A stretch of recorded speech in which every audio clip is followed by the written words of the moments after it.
Dying Light 2 hasn't even been out for that long, but we already have our first look at 2 new armor sets we will be getting for free, plus some information on New Game Plus, a new weapon rarity, and a potential location for the first story DLC. So a lot to go over, let's get right into it. And just in case you're wondering what happened to Jordan's voice, this isn't him speaking, but me, Dennis. I've been working full time for the channel for a while now. You've probably seen a lot of my footage in videos on the channel, and from time to time I do some voiceovers as well, like with this video. So I hope that clears up any confusion. But yeah, the first drop of content from the looks of it will be 2 new armor sets inspired by the main factions of the game, the Peacekeepers and the Survivors. Huge thanks by the way to Skylar for providing us with gameplay footage and inventory screenshots of these so we were able to cover them in depth. We have the Survivor Ronin set with an awesome looking face mask and the samurai inspired artwork on the jacket, and for the Peacekeepers we get the Authority set, also with a face mask and the Peacekeeper logo on display on the jacket. Now we know this will be the first content drop for the game because on the roadmap tagline posted before launch we can see the first items on the list are the faction inspired free DLCs, accompanied by an image of the 2 armor sets Skylar was able to find for us in the game files. So not sure if it will just be the armor sets or that we will maybe have to complete a mission for both these factions before we get them, but it does seem very likely that these items will be part of that first free DLC drop. That, according to the roadmap, should still drop somewhere in February. And these armor sets have some interesting things going on with them in the menus. Now the perks on it are nothing special, we have a pretty wide variety of them on both of these sets, but it's nothing I think we haven't found on other pieces of gear in the game, but what does stand out is the fact that these are actually listed as armor sets in the game. In the menus below the perks on the item set we can see either Ronin or Authority respectively for the Survivor and PK sets, and a 6 out of 6 next to that, of course referring to the 6 pieces of armor that make up this gear set. Now of course this icon could just be there to make it easier to keep track of gear from a specific set, but it really makes me wonder if this means we will get to see item set bonuses appear at some point. Another thing to note here is that the armor doesn't have a level unlike other gear in the game, so I assume this means it levels with your character instead, like the Hussar weapon you are able to claim through the Techland website, which we'll link to in the video description.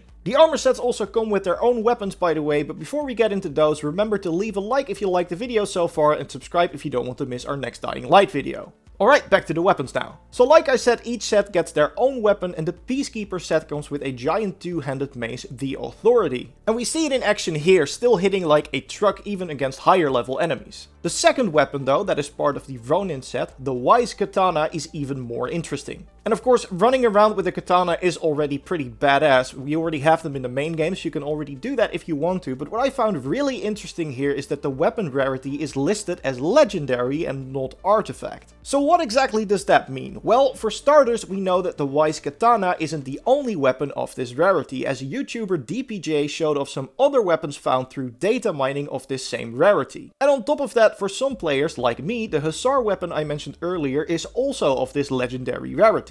And while I had my doubts at first, it does look like this is indeed a higher rarity than artifact. First of all, every weapon of the same tier has the same durability, so every artifact weapon has 210, whereas the Hussar, which is legendary, sits at 246. Also, when comparing it to another one-handed machete of the artifact quality, you can see that the damage is way higher on the Hussar, which should also be of level 6 because it scales with my level. The same goes by the way for the Wise Katana, so these weapons will remain useful even if you pick them up earlier in a playthrough. And the nice thing is that you don't even have to worry about weapon durability either. There's a trick to repair weapons infinitely, we made a video on it, so I highly recommend watching that if you want to learn more. So to sum all that up, yes, it does look like there is a rarity in the game higher than artifact with better stats, and so far the only one I know is in the game is the Hussar. But we should have another one coming in the form of the Wise Katana very soon. Of course, if you know of any more legendary quality items in the game, let us know in the comments below.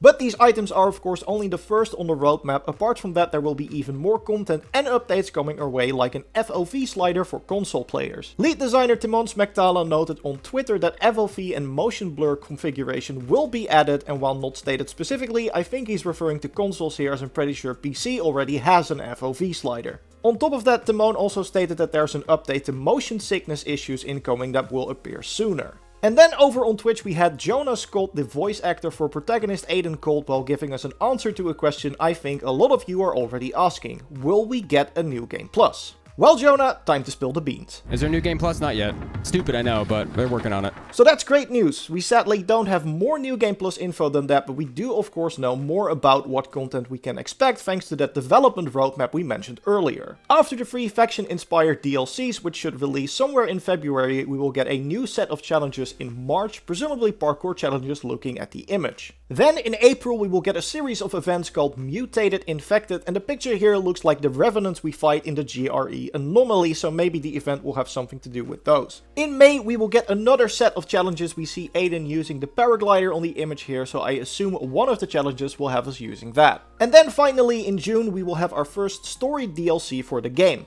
And we might already have an idea where this next DLC will take place thanks to the metro map spread throughout the game. Because next to the familiar locations in both Old Villador and Central Loop, there is also an entire part of the city called Elysium that we haven't explored yet. This area was also mentioned in Jonah's Cold stream. Here's what he had to say about it. I can't talk too much about that, Ugg moment. I can't talk too much about that. Right, so I think we can agree that it for sure sounds like Jonah knows more about this area, making it very likely that we will get to visit it at some point in the future. From the metro map we can already see the name of some of the locations there, like the Royal Gallery and the Opera, and it sounds like a very high-class area of Villador, so it should be pretty different from what we saw in the main game. Now, of course, we do know there will be 2 story DLCs for the game, so it might be that Elysium is instead linked to the second DLC, but I definitely think that we will get to visit this area at some point. And the new location is of course amazing, but it looks like we can also expect a lot more weapons in the future, even more than the legendary ones we already mentioned. Thanks to this comment from Christy under our last video, I came across a video by Weapons in Games listing all the weapons in Dying Light 2. And there are actually quite a lot in that video that I haven't seen in my game yet, like these double daggers of the night, which honestly look like something that Batman would use, or this amazing looking Max Slugger baseball bat. If you did already find them, of course let us know, but considering the fact that the Authority and the Wise Katana are also in this video, it seems likely we'll be seeing some of these added as post-launch content. But we of course shouldn't rule out the possibility that they're already hidden in the game behind another crazy Easter egg. I mean, we already talked about the finger gun you can find in the dev room, where you can also find the charm to repair your weapons infinitely we mentioned earlier, so with that being in the game, pretty much anything can happen. Like, we already know that there is a blueprint for the Korek Machete 3.0 in the game thanks to Craze Gaming on Twitter, which I don't think has been found by anyone yet, so of course if you know about that or about any other cool secrets in the game you want us to check out, let us know in the comments below. But yeah, anyway, that's all for this video. Remember to leave a like if you liked it, subscribe to make sure you don't miss our next Dying Light video, and if you want you can watch our previous video on an amazing farm that lets you loot level 9 gear regardless of your level. For now, thanks everyone so much for watching, and I will see you in the next one.